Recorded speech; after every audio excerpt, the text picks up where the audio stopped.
People normally tell us to not judge a book by its cover, but it is the first thing that we see, so we're gonna do it. But I want to really tell you is, in today's video, I'm gonna be telling you guys how I illustrated my first book cover.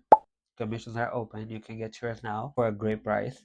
But I'm gonna explain you the process of creating a book cover. It is my first, so it was really rough, but I think I got the process. So let's go to my computer screen. The quality of the audio may vary a bit, but I will try to fix it in the editing. So here we have the full piece of a little kid inside a dumpster holding a apple. So the name of the story is Blood Thicker Than Orange Juice. I will try my best to not give you any sort of like spoilers about the story because it is a very emotional story, but it is also short. So everything I could be saying, it would give like a major spoiler and be telling you a big part of the story. So I will try my best. We have here the full piece where basically we have the girl at the center and she is inside the dumpster. We have the sky, which is sort of like blue with that like orange side. It is almost representing the sunset. So you can see basically the shadow there from the sun setting. You can see her how her clothes are all like torn off and dirty and old. You can see the apple. You can see the dripping of gold liquid. There is a symbolism there. If you read the story, you will understand more. You can see basically the rust at that wall um, of the dumpster. You can see the halo in her head. This is one of the parts that I actually want to explain. So basically, she has that halo, the sort of like halo thing, because she's a kid and she is being forced to circumstances that are not of her choosing to eat out of a dumpster.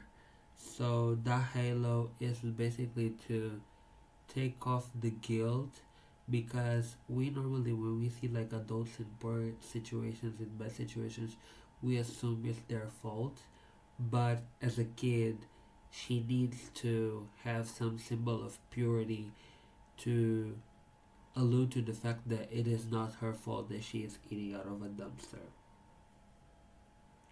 So you see me changing from black to white. I was checking the values and you can see from the composition some areas seem like empty, but those areas are planned to have text in them.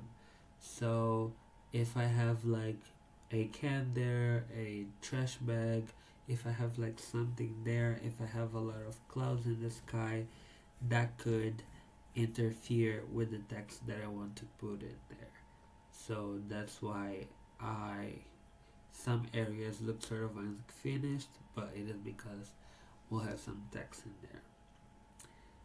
I know I sound funny, it's because I'm sort of like sick, so I hope you guys can understand me, even though I sound funny. But this was my idea.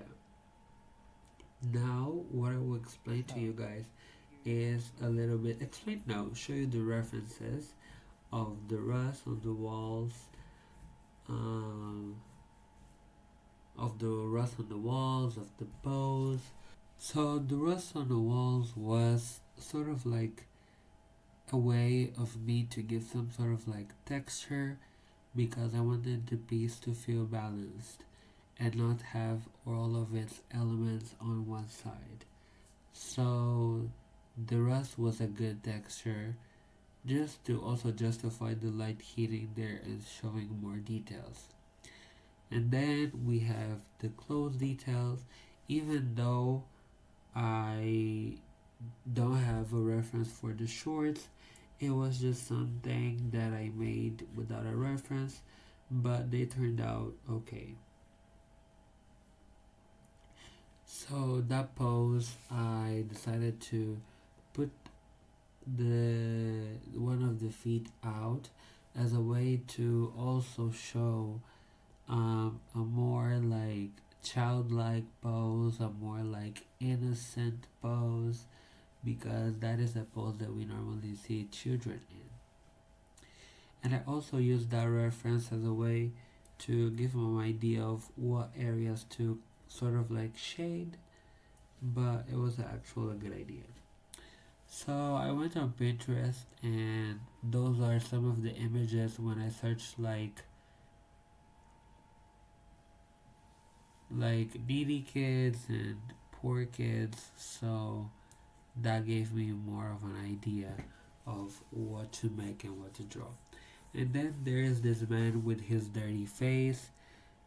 The main idea was to give an idea of how rough and what sort of like texture and shading I could add without making it feel like weird. As you can see, she has sort of like dirty spots in her face. It was a way for me to give more personality and detail to that character. This is basically everything that I could say about this piece. If you like to read stories, if you like to read emotional stories, if you like to read real stories, you can go on Wattpad and search Is Blood Thicker Than Orange Juice, that you can already read it, and you will see basically the full version of that piece. This video was me basically showing you how I designed my first book cover for my own story, because I always loved to write, and having a story ready without any sort of like image or material, it wouldn't do well. So I decided to create my own like cover. Once again, if you are interested in getting a cover or art piece, my commissions are open. I am sort of like experimenting with my art style to see what I like to do. So you will have a lot of videos of me trying a lot of different things with my art. But we're getting to the end. Thank you for watching.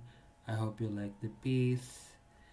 And don't forget to like, share this video with an artist friend or someone who needs a book cover, and leave it a like, comment, and see you in the next video. Okay, bye.